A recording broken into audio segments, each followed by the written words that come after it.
Shalom, nous allons étudier le Daf Samer dans Masechet Avodah Zarah. Nous reprenons 13 lignes à la fin du Daf Samer de l'Ed Amud Bet. On reprend la suite de la Braïta, mais Yachedim Etzlo Yain le Ger Toshav. Après avoir défini la marloquette sur les trois avis sur le Ger Toshav, on peut lui laisser du vin, mais peu de temps. Et là, qui dit Etzlo Yain, on peut pas lui laisser longtemps du vin. La Philo Be'esh Roba Israël, même dans une ville qui est composée en majorité de Bnei Israël. Aval Yachedim Etzlo Yain, la Philo Be'esh Roba Odek Kochavim, mais par contre, lui laisser peu de temps, on peut lui laisser même dans une ville dans laquelle il y a une majorité d'idolâtres. Shamno Keyeno, l'huile qui vient du Gertoshav, elle est comme son vin. Alors on a dit Shamno Keyeno Salkadatar, ça veut dire quoi? Que l'huile est comme le vin. Shemen Mika Ave Neser, est-ce qu'il y a de l'huile de Neser? Ça n'existe pas.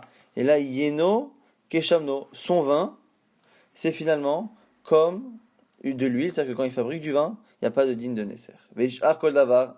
Areo Korvel Kochavim, pour les autres choses, il a un statut de Korvel Kochavim. Rabban Shimon Ben Gamliel Omer, Yeno Yen Neser, que son vin est Yen Neser. Là, et il y en a qui disent qu'il a quand même dit que Mouta, Béchia, qu'on peut le voir. En tout cas, Katanemia, on voit quand même qu'on a enseigné. Mais Charkol Darav, Areo Korvel Kochavim, que pour les autres choses, il est comme Avda Kochavim. Lema Ilcheta, Lav de Mevatel Avda Kochavim, Ke Korvel Kochavim, on voit bien qu'on a une discussion si on peut boire son vin ou pas son vin. En tout cas, on est là de dire que pour le reste, il est comme Arvet Kochavim. On m'a dit, n'est-ce pas, que c'est pour dire, entre autres, qu'il peut annuler une Avodah Zarah comme un Arvet Kochavim?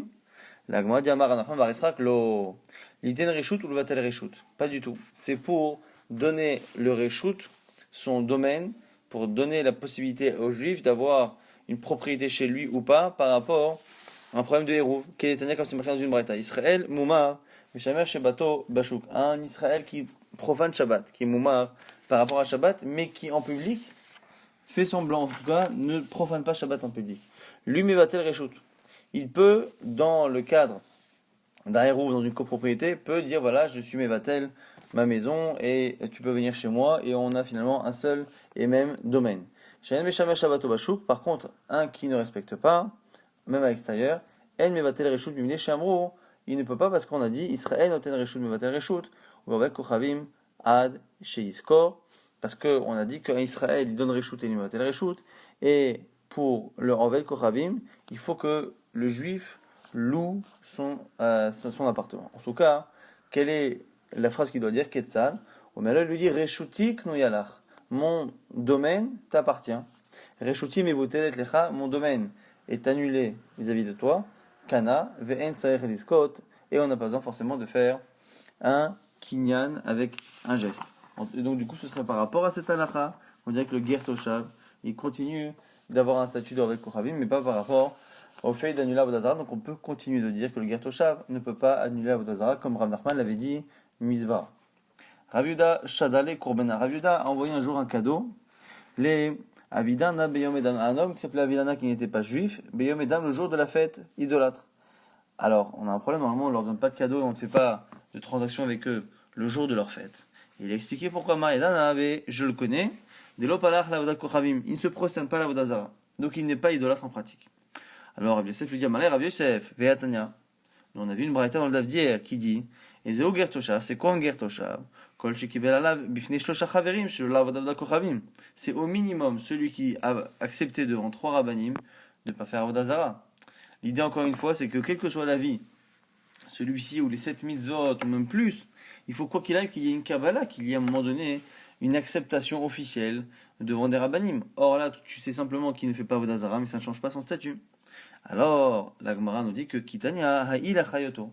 Rav Yehuda lui répond, cette braïta qui disait que c'est un ger toshav qu'à ce moment-là, c'est pour savoir si nous on a une mitzvah, la chayoto, de le faire, de l'aider à vivre, de le nourrir, de faire en sorte qu'il subsiste. Ou est-ce qu'on s'en occupe pas? Pour ça, effectivement, il faut une Kabbalah. Maintenant, par rapport à l'interdit que l'on a de donner un cadeau à Ovel Kochavim de peur qu'il remercie son idole, ça, on n'a pas forcément besoin qu'il ait changé de statut officiellement. Il suffit de savoir qu'il ne fait pas Avodah Zarah pour pouvoir le lui donner.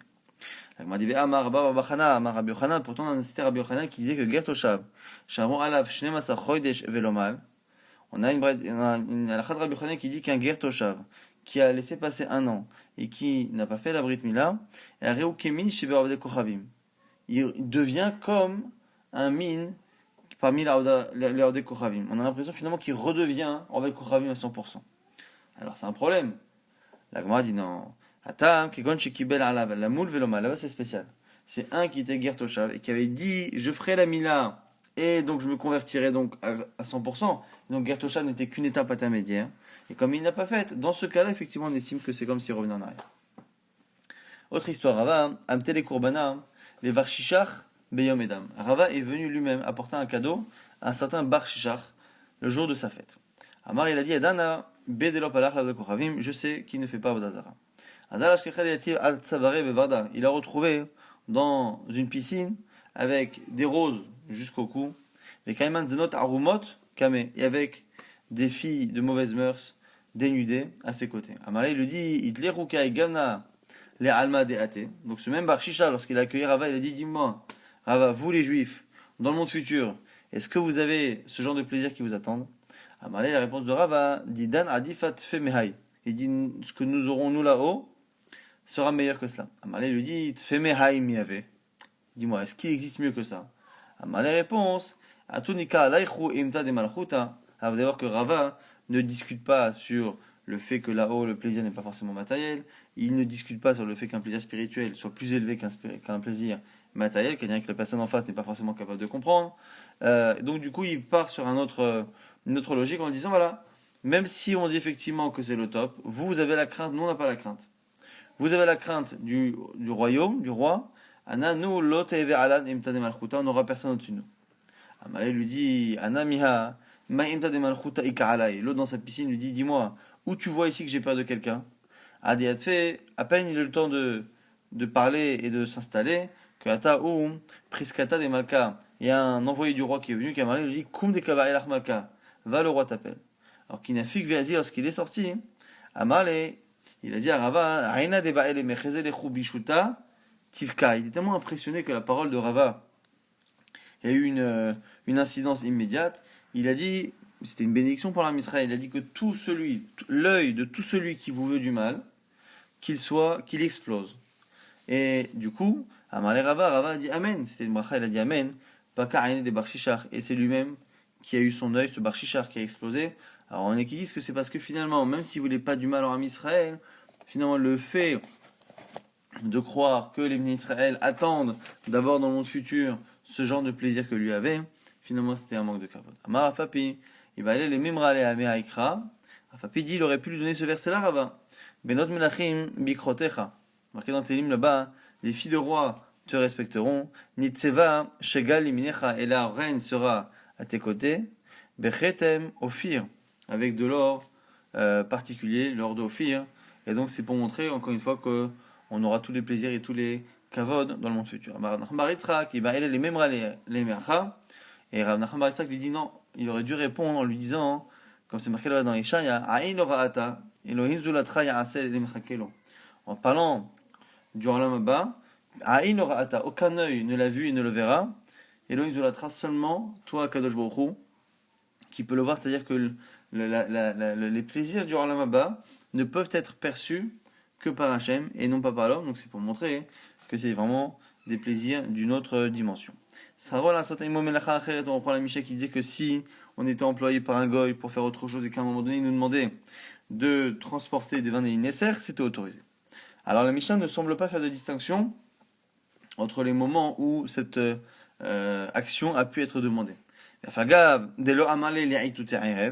Dis-moi de la Mishnah, on a l'impression que ça, même s'il lui a pas demandé en fin de journée, au minou, j'objecte en disant quoi? À Sochet, après celui qui emploie un juif, et à la fin de la journée, Amar lui dit, emmène ce tonneau de Nesser d'ici à là, sera remuta, là le salaire est autorisé.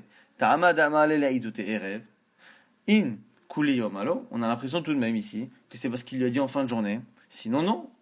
Alors deux réponses. Amarabaye kitnanami metnitin damala itute erefnan. T'as qu'à dire que dans notre Mishnah également, même si c'est pas mentionné, on parle de la itute eref. Ava amar non lokashia had amale avenime achaviot mime amchutot. On fait une autre distinction. Un cas où il a dit déplace-moi ces 100 tonneaux pour recevoir 100 proutot. Là, à partir du moment où c'était un travail global, et qu'a priori il faut absolument déplacer les 100 tonneaux pour avoir les 100 proutot, à ce moment-là, c'est important que la personne ne lui dise ça qu'à la fin de la journée, à un moment donné où la majorité du salaire est déjà due. Hade amale avali chavit, chavit du pruta. Par contre, dans le cas où c'est indépendant, on ne fait pas de distinction. La Gemara objecte, Vatania, asocher et apoel. Vamalo avali me achaviot bema aprutot, venimtet chavit shalinesa benehem. Celui qui dit, envoie-moi ces 100 tonneaux-là pour 100 prutot. Et au milieu, il y en a qui a une nesser. Le salaire est assour. Chavit, chavit bipruta, venimtet chavit shalinesa benehem. Sraro mutar. Et on voit effectivement que si par contre c'est décomposé, chaque tonneau pour une pruta, c'est autorisé, parce qu'on n'a pas fait de distinction ici entre le moment de la journée. Donc on voit effectivement qu'on a bien cette distinction entre 100 tonneaux pour 100 prutot ou 1 tonneau pour une pruta. Celui qui loue un animal pour transporter du yinesser, le salaire est assour. Après on avait vu que par contre s'il avait juste posé comme ça des choses sur l'âne, c'est autorisé. On dit à tout le Mali, à Inorecha, le cas de l'âne, pourquoi on nous l'a mentionné? On sait déjà que on n'a pas le droit de travailler pour déplacer du nécessaire. Alors que ce soit moi qui travaille et que je reçoive le salaire de mon travail, ou je reçoive le salaire de la location de mon animal, c'est pareil. Donc je sais que c'est assourd. Donc à tout le Mali, à Inorecha, c'est la même chose que le début. Donc on m'a dit, non, c'est pour t'apprendre la suite. C'est-à-dire que ce issour là du Khamor enchaîne sur une halakha où c'est moutar, où c'est autorisé. Et c'est ça qui est intéressant. Si par contre il a loué mon âne pour le chevaucher, même si à la fin il a posé dessus ses cruches de Yahineser, c'est autorisé. Et donc du coup, c'est ça le chidouche. Maintenant la Gemara se pose une question. Les mémoires de la lav dinahu, les outouvé. La Gemara dit attends, si mon salaire est autorisé, la location est autorisée, même s'il a mis dessus ses cruches, ça veut dire que normalement ça ne fait pas partie du travail. Et donc, ça veut dire que normalement, il ne peut pas les mettre. Mais c'est faux. Pourquoi? Celui qui loue un chamor. Alors ici, on a un âne. Souvent, les ânes étaient loués. Mais il y avait aussi le hamar, celui qui tirait l'âne, le propriétaire souvent de l'âne ou quelqu'un, qui était hamar et qui tirait l'âne. Et donc, quand ils allaient en voyage, il fallait que les deux placent sur l'âne leurs affaires de voyage. Et donc, jusqu'à combien chacun a le droit de mettre des objets. Alors on dit,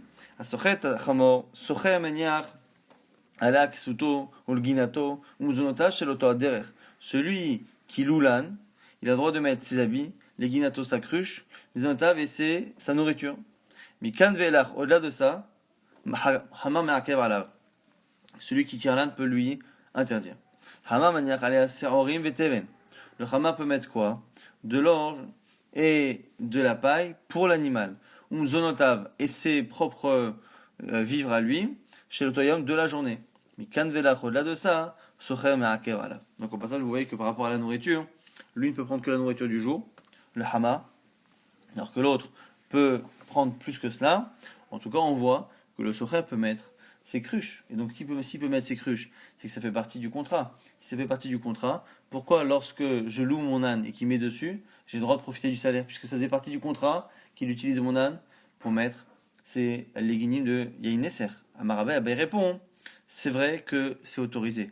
Nehid et lagin dina ou de c'est vrai qu'il a le droit de mettre ses lagin de Yahineser. Il a motivé seulement s'il ne les met pas. Miamrinanle nakele agra delginate. Est-ce que si on ne le met pas, on l'enlève du salaire, de la location? Non. Ce qui veut dire qu'on fait une distinction ici selon Abaye entre quelque chose qui ne serait pas autorisé du tout, qui ne rentrerait pas dans le cadre de ce qui est autorisé au locataire, à ce qui est autorisé, mais ce qui ne fait pas partie de l'essentiel même de la location. Quand on loue un animal, pour déplacer du vin, là c'est assourd parce qu'on le loue pour ça. Si par contre on loue l'animal pour le chevaucher, mais qu'on a une autorisation de mettre dessus des cruches de vin et qu'il en a mis, c'est pas un problème. Parce qu'on ne l'a pas loué pour ça, donc c'est pas directement le salaire de cela. Echidame, la Gemara pose une question maintenant sur l'histoire justement des mésonotes. On a dit que le Chama il peut mettre que les mésonotes du jour, et l'autre il peut mettre les mésonotes de tout le voyage. Alors la Gemara se pose la question parce que, a priori, s'il n'y a pas de nourriture sur la route, les deux devraient pouvoir mettre toute leur nourriture, et si il y en a, s'ils passent à des endroits où on peut acheter à chaque fois la nourriture, il n'y a pas de raison d'alourdir l'âne et de lui mettre le tout. Alors la Gemara dit Echidame. Il est shrach les misban, s'il y a de quoi acheter la nourriture sur le chemin, chamar namila ake, normalement même le chamar devrait interdire l'autre de mettre tous ses vivres, sauf celui de la journée. Et si il n'y a pas, à ce moment-là, normalement, même le locataire ne peut pas empêcher le hamar de mettre sa nourriture, il va pas mourir de faim. Amar papa nous dit l'autre sricha. C'est un cas particulier ici. Les shrach le mitrachul mizvan, mais avna, les avna. Il y a une possibilité d'acheter, mais à chaque fois c'est un peu compliqué. C'est-à-dire que là où ils vont s'arrêter, il n'y aura pas immédiatement dans un périmètre proche de la nourriture, mais à quelques dizaines de minutes de marche, il y aura quelque chose pour aller acheter. Donc ce sera compliqué. Et donc, Khamar darkele mitrachul mizvan, le Khamar il a l'habitude de voyager. Et donc du coup, il pourra aller acheter cette nourriture. Sochel darkele mitrachul mizvan, par contre le client qui est sur l'âne, lui n'a pas l'habitude et donc du coup il a le droit de prendre toute sa nourriture.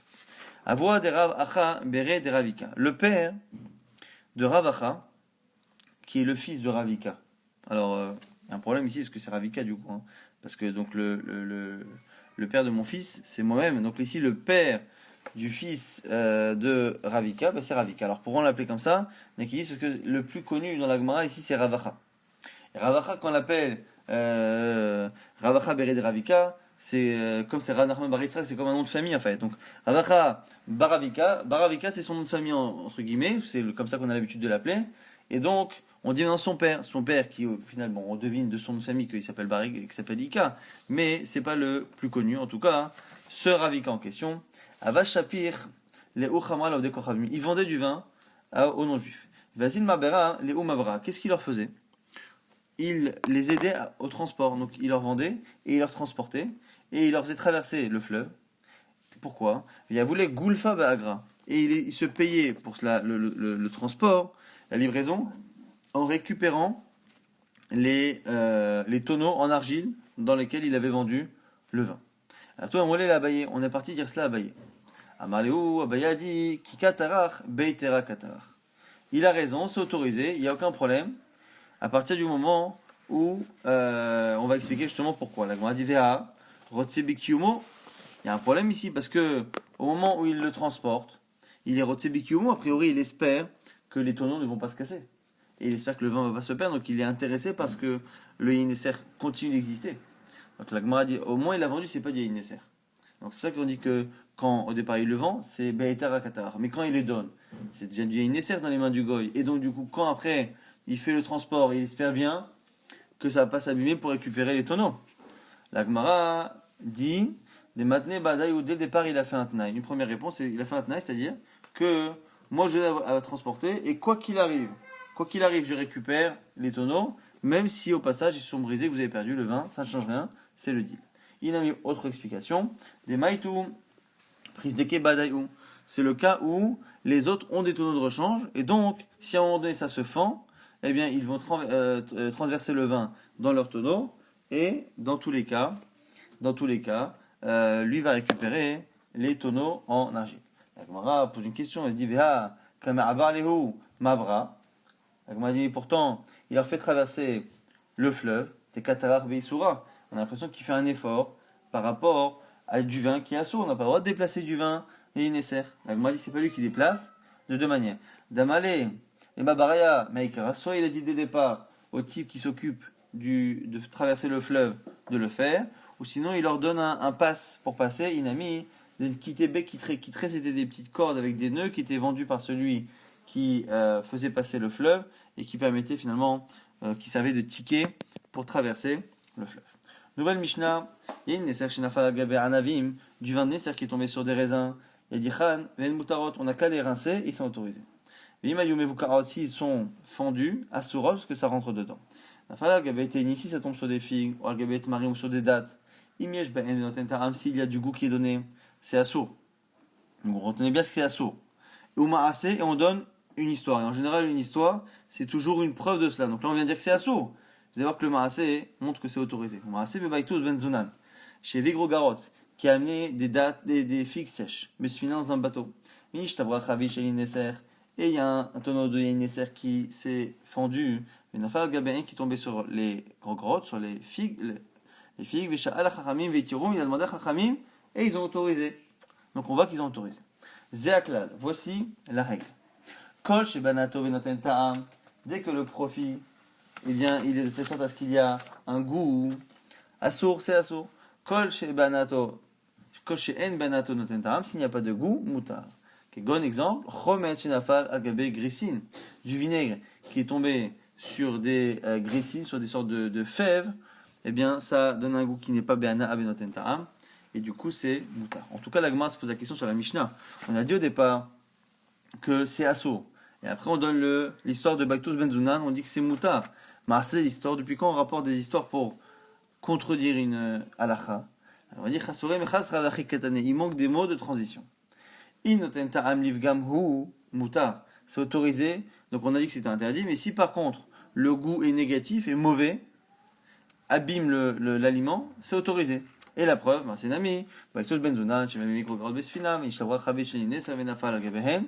Donc l'histoire de Baktus Ben Zunan, c'était un cas où là-bas, le vin était censé abîmer les figues. C'est l'histoire là-bas d'une certaine quantité de blé sur lequel il y a du vin Nesser qui est tombé. Rava l'a autorisé à la vente au Ovdei Kochavim. L'Agma object est tivé. C'est Rabba Bar Levi, il est Rava qui lui dit Beget Sha'avad Bokilaim, un habit dans lequel on a trouvé du mélange de lin et de laine. On ne peut pas le vendre avec Kochavim. On ne peut pas en profiter et le mettre sous la selle d'un âne. On peut l'utiliser pour recouvrir un défunt. Pourquoi on ne peut pas le vendre avec Kochavim? Les abonnés d'Israël de peur que lui-même le Kochavim finisse par le vendre un jour à un juif. À Hanami, on doit dire la même chose. Les abonnés d'Israël, si j'autorise à vendre ce blé qui a pris le Yénesser, je devrais craindre qu'il le vende après à un juif. La Gemara dit Adar, Sharal et Mitrinu, Omlifinhu, Ulzabuninu, il a autorisé en fait finalement à prendre ce blé, à le faire sécher, à le rendre en farine, à faire du pain et à le vendre, l'Ovek Kochavim, chez l'Oivin Israël, sans qu'un Israël soit présent, et de telle sorte à ce qu'on n'a pas tellement de crainte qu'après le non-juif revende son propre pain aux Juifs.